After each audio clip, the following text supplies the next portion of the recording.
Tere armsad Laura blogi vaatajad, mul on täna imeilus külaline, tore on võõrustada vahepeal vahelduseks meestele ka naisi. Siin on Liina Ariadne, kes on siis, no ma võin öelda, et verivärske täht meie superstaari, mitte superstaari saate, vaid lihtsalt superstaaride maastikul, lauljate maastikul.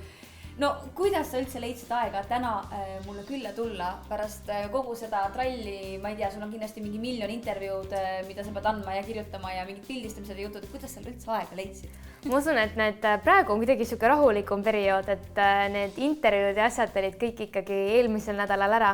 Praegu kuidagi vaikselt kooliga tegelen ja eks ikka sinu jaoks leian alati aega.